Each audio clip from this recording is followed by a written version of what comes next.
यो इतिहास मध्य पूर्वमा तानाशाह भन्ने चिनिने सद्दाम हुसेन, जसले 1979 देखि 2003 23 वर्षसम्म इराकमा शासन गरे र एउटा साधारण थक कसरी मध्य पूर्वीको सबैभन्दा हिंसक तानाशाहमा परिणत हुन्छ भन्ने कथा हो। सद्दाम हुसेनको जन्म हुनु केही महिना अघि सद्दाम हुसेनका बुबा र उनका ठुल्दाईको मृत्यु भयो। यी मृत्युहरूले सद्दामकी आमा सभा यति निराश भए कि उनले आफ्नो गर्भावस्थामा गर्भपतन गर्ने र आफू पनि आत्महत्या गर्ने प्रयास गरे।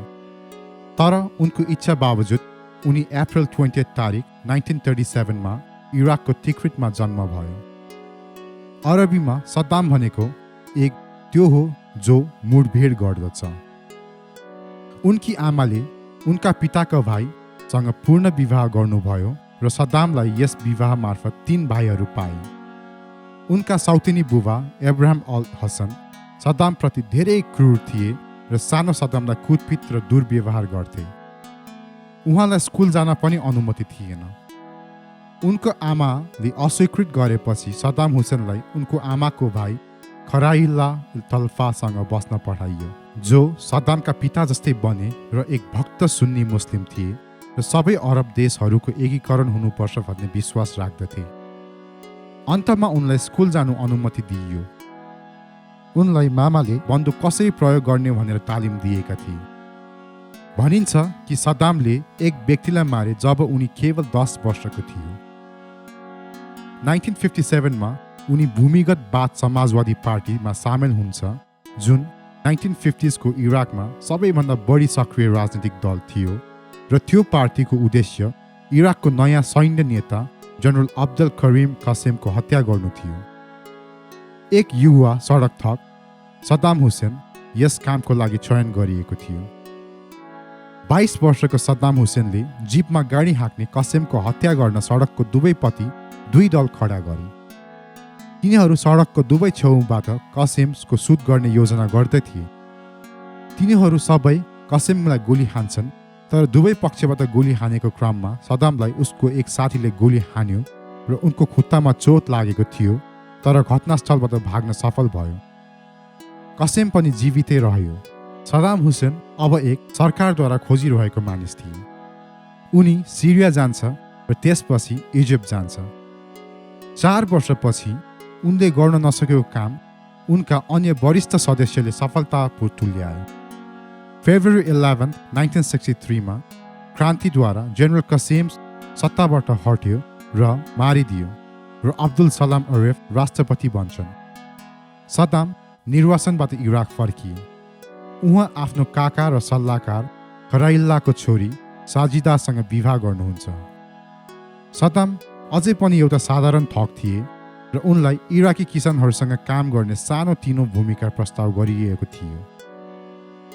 तर जुलाई 1968 मा उनको भाग्य परिवर्तन भयो। उनको टाढाको आफन्त र वरिष्ठ बाथ पार्टी सदस्य जनरल अहमद हसन अल बकरले सत्ता कब्जा गरे र अर्को क्रान्तिमा जुन युएसए र CIA को सहयोगमा राष्ट्रपति बन्छन्। उनले सद्दामलाई आन्तरिक सुरक्षा प्रमुखको रूपमा नियुक्त गरे। अब सद्दामले आफ्नै कुलका सबैलाई भर्ती गरे जो जवान र कट्टर थिए, जसलाई हतियार कसरी चलाउने भन्ने कुरा जान्दछ, तर त्यति शिक्षित भने थिएनन्। उहाँले तिनीहरूलाई प्रशिक्षण दिनुभयो। उनले इराकमा शासनका लागि सबै टेढोमेढो कामहरू गरे जुन सरकारले गर्न सक्दैन थियो। सद्दामले बिस्तारै उनको व्यक्तित्वलाई पूर्ण निर्दय रूपमा विकास गरे। उनको यातना कक्ष कुख्यात भयो किनकि उनले क्रूर र असामान्य प्रविधि सहित कहीलाई यातना दिन्थे, जस्तै कि उनीहरूको आँखामा सिगरेटहरू जलाउने आदि इत्यादि। जस्ता अत्याचारहरूमा उनी आफै भाग लिन्छन्। उनले आफ्नो काम यति राम्ररी गरे र उपराष्ट्रपति बने। उनले त्यसपछि जनसङ्ख्याको कमजोर भागमा केन्द्रित गर्दछ जुन इराकको जुइस समुदाय हुन्छन्। यहुदीहरूलाई त्यति बेला धेरै इराकी जनताहरूले घृणा गर्थे। इराकलाई इजरायलले धेरै नराम्रोसँग युद्धमा हराएको थियो। उनले 14 जना मानिस र केटाहरूलाई पक्रे र कुनै प्रमाण बिना नै इजरायलको लागि जासुसीको आरोपमा मुद्दा चलाइयो। 1969 मा सबै झुटा अभियुक्तिहरूलाई फाँसी दिइयो र टिभीमा देखाइयो र उत्सवको रूपमा सार्वजनिक छुट्टी पनि दिइयो। 1972 मा उनले इराकको पूर्वाधार परिवर्तन गर्न इराकलाई ठुलो विकासको लागि सहयोग गर्ने सबै तेल उद्योगलाई राष्ट्रियकरण गरे। इराकले विश्वको तेलको 15% नियन्त्रण गर्दछ। उनले इराकको पूर्वाधार उद्योग, स्वास्थ्य सेवा प्रणालीलाई आधुनिकीकरण गर्न धेरै गरे र सामाजिक सेवा, शिक्षा र कृषि अनुदान अन्य अरब देशहरूको तुलनामा अतुलनीय स्तरमा उठाए। इराकको हरेक भागमा बिजुली उपलब्ध गराइएको थियो। उनले गाउँलाई आधुनिकीकरण गरे र इराकलाई 20औं शताब्दीमा ल्याउन मद्दत गरे। उनले धेरै सडकहरू बनाए। उनी इराकमा लोकप्रिय भइरहेको थियो। अर्को 10 वर्षसम्म उनका शक्तिहरू बढिरहन्छ। उहाँ पर्दा पछाडिको वास्तविक शक्ति हुन पुग्दछ। अन्त जुलाई 1979 मा सद्दामले अल बकरबाट राष्ट्रपति पदमा पदभार ग्रहण गर्यो, जसलाई सद्दाम हुसेनले राजीनामा गर्न बाध्य पारेका थिए र बाँकी जीवन उनलाई नजरबन्दमा बिताउन सद्दाम हुसेनले बाध्य गरे। केवल 42 वर्षको उमेरमा सद्दाम हुसेन अब इराकको राष्ट्रपति बने। तर सबैजनालाई उनको यो राष्ट्रपतिको रूपमा स्वीकार गर्दैनन्। जुलाई 22, 1979, 6 दिनपछि नयाँ राष्ट्रपति सद्दाम हुसेनले बाथ पार्टीका वरिष्ठ सदस्यहरूको विशेष बैठक बोलायो, जुन सद्दामको क्रोधको सबैभन्दा कुख्यात घटनाहरूमध्ये एक बन्न पुग्यो। एजेन्डा थाहा नपाई सबै सदस्यहरूलाई बैठकमा आमन्त्रित गरियो। त्यो बैठकमा सद्दाम हुसेनले दावी गरे कि उनका विरुद्ध षड्यन्त्र हुँदैछ। बैठकको दौरान 68 जनाको नाम ठुलो स्वरले पढिएको थियो र ती सूचीमा रहेका प्रत्येक व्यक्तिलाई तुरन्तै पक्राउ गरी बैठकबाट हटाइयो। ती सबैलाई देशद्रोहको आरोप लगाइएको थियो र तीमध्ये 22 जनाले मृत्युदण्ड पाए। यसरी केही घण्टामा नै उनले आफ्नो सबै राजनैतिक विरोध हटाउँछ। अगस्त 1979 को अन्त्यसम्म सद्दामको सयौं राजनीतिक शत्रु मरिसकेको हुन्छ। उनले पूर्ण शक्ति हासिल गरिसकेको थियो। उनी आफैले पनि भनेको छ कि यदि उनी कुनै व्यक्तिको बारे कुनै शङ्का गर्यो भने उनले त्यसलाई मारिदिन्छ। त्यही समयतिर इरानमा क्रान्ति आएको थियो, जुन इराकको छिमेकी देश थियो र शाह राजवंश वा सुन्नीको सरकार, जुन युएसएद्वारा समर्थित थियो र 2500 वर्षसम्म इरानमा शासन गर्ने राजवंशलाई इस्लामिक क्रान्तिले हटायो। त्यहाँ कम्युनिस्ट सरकार आउँछ।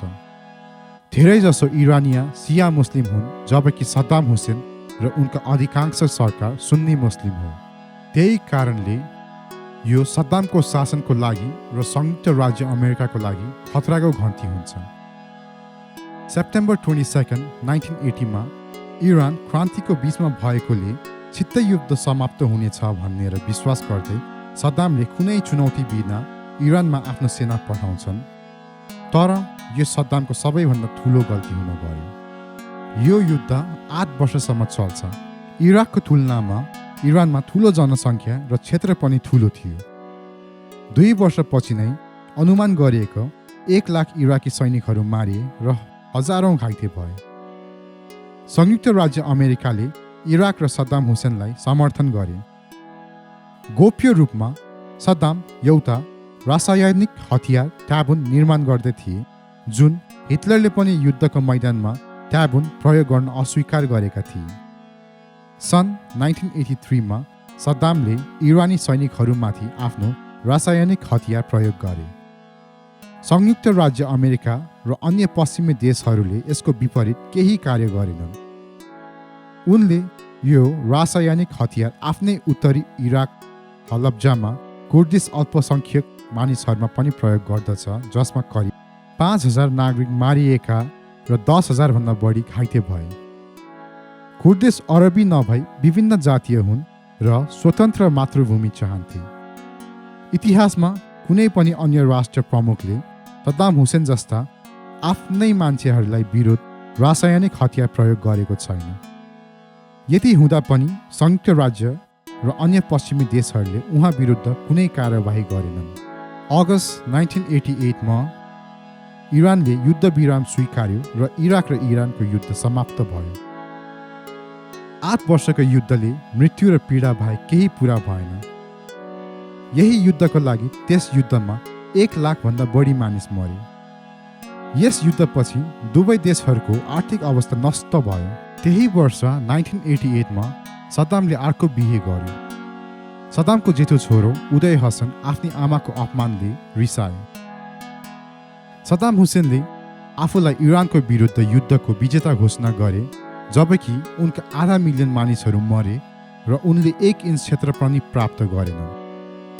उनले आफ्नो नाम र अनुहार सबैमा लगाए, जस्तै इत्ता वा सद्दाम अन्तर्राष्ट्रिय एयरपोर्ट र इत्यादिमा। प्रत्येक जन्मदिनमा उनले आफ्नै मूर्ति इराक र यसका मानिसहरूलाई गिफ्ट स्वरूप दिए।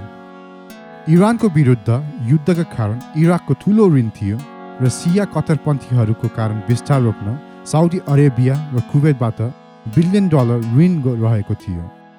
सद्दाम हुसेनले कुवेतलाई युद्धमा जम्मा गरिएको इराकी ऋण माफ गर्न आग्रह गरे, तर कुवेतले यसलाई अस्वीकार गरे। कुवेत धेरै धनी थिए, तर कुवेतको सैन्य शक्ति कमजोर थिए। सद्दाम विश्वास गर्दछ कि कुवेतले इराकको आम्दानीलाई हानि पुर्याउन बजारमा डिफ्लेट गर्न धेरै तेल उत्पादन गर्दैछ। तेलको मूल्य कुवेतले धेरै उत्पादन गरेको कारण झर्दै थियो। 2 अगस्त 1990 मा सद्दाम हुसेनले कुवेतलाई इराकको ऐतिहासिक हिस्सा भएको औचित्य दिँदै आक्रमण गरे। उनले कुवेतमा 1 लाखभन्दा बढी सेना पठाउँदछ। यो उनको सबैभन्दा ठुलो गल्ती भयो। सिरिया, इजिप्ट, संयुक्त राज्य अमेरिका र रसिया एकजुट भए। सद्दामका सेनाले सानो देश कुवेत कब्जा गर्न केवल 6 घण्टा लगायो।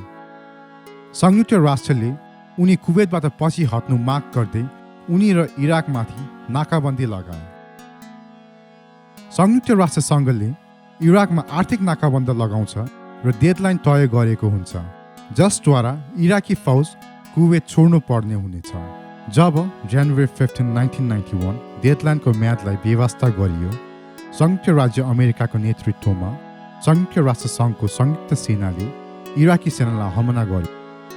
जनवरी 16, 1991 मा बगदादमा बम विस्फोटन, क्रुज मिसाइल र स्मार्ट बमको साथ अपरेसन डेजर्ट स्टोर्म सुरु भयो। कुवेत 6 हप्तापछि स्वतन्त्र गरियो र सबै इराकी कुवेतबाट बाहिर निकालिए। युद्ध विराम सम्झौतामा हस्ताक्षर भयो, जसमा इराकले त्यसका रासायनिक हतियारहरू नष्ट गर्ने सर्त गर्यो। यस घटनापछि दक्षिणी इराकका कुर्दुस र उत्तरमा विरोधी सिया मुस्लिमहरूको उनको कमजोर सेना विरुद्ध अग्रसर हुँदै गए, तर केही महिनाभित्रै सद्दाम हुसेनले सबैलाई नियन्त्रणमा लिन्छन्। 9/11 को घटनापछि जहाँ अल कायदाले न्युयोर्कमा आक्रमण गर्यो, सबै परिवर्तन हुन्छ। इराकमा आम विनाशक हतियारहरू थिए भन्ने शङ्का गरिएको थियो। संयुक्त राष्ट्रले इराकमा निरीक्षकहरू पठाए, जसले रासायनिक र जैविक हतियारहरू सहितको हतियारहरूको विशाल भण्डार भेटाए र नष्ट गरे र एक सुपर गन समेत इजरायलतर्फ 100 माइलको दूरीमा बनाएको सेलहरू पाए। इन्सपेक्टरले पत्ता लगाए कि सद्दाम अझै पनि आणविक बम विकास गर्ने क्रममा थिए। तेलको कालो बजारमा बेचिरहेको थियो। आफ्ना जनताहरू लागि तोकिएका औषधिहरू पनि दुरुपयोग हुँदै थियो। सद्दामले त्यो पैसा आफ्नै दरबारहरू निर्माण गर्न प्रयोग गरिरहेको थियो, तर यसै बीचमा उनको राष्ट्र बोकै रह्यो।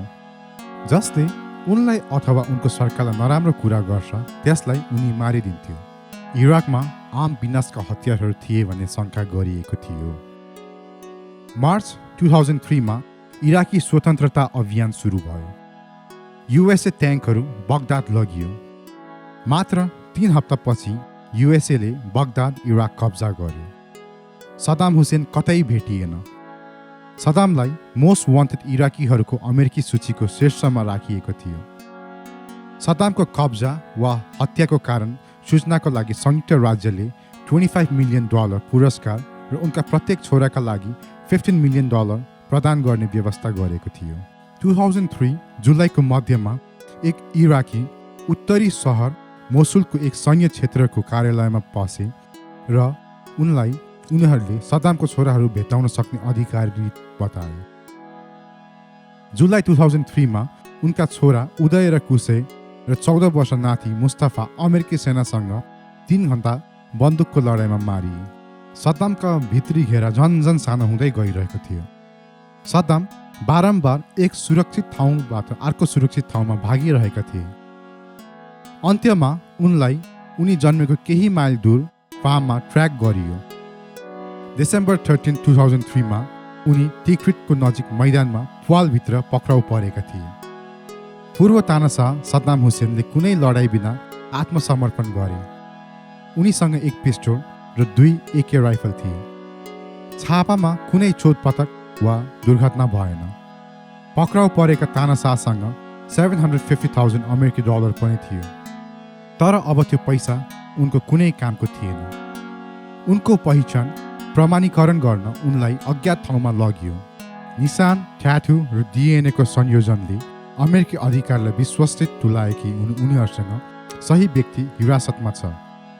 बगदादका सबै मानिसहरू हर्षोल्लासको साथ उत्सव मनाए। यो विश्वास गर्न गाह्रो थियो कि 30 वर्षसम्म इराकलाई आतंकित गर्ने व्यक्ति अब उसको अपहरणकारीको दयामा परेको थियो।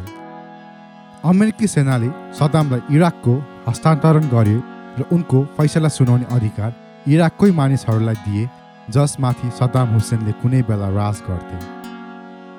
करिब 3 वर्षपछि सद्दाम मानवताका विरोध अपराधको दोषी पाइए र मृत्युदण्ड सुनाइयो।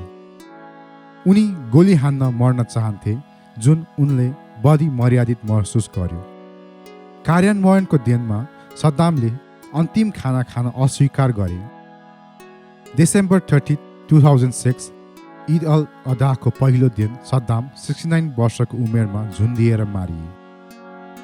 सद्दाम हुसेन एक हत्यारा सडक थप जसले निर्दयी भएर सबै विपक्षीलाई मार्छ, आफ्नै स्वार्थका लागि लाखौँलाई मार्छ, इराकलाई जीवित नरक बनाउँछ, आफ्नै जनतामा सामूहिक विनाशको रासायनिक हतियार प्रयोग गर्छ र अन्तमा त्यही सडकको ठगको झै मृत्यु हुन्छ। सद्दाम हुसेनको बारे यति नै। भिडियो हेरिदिनु भएकोमा धन्यवाद।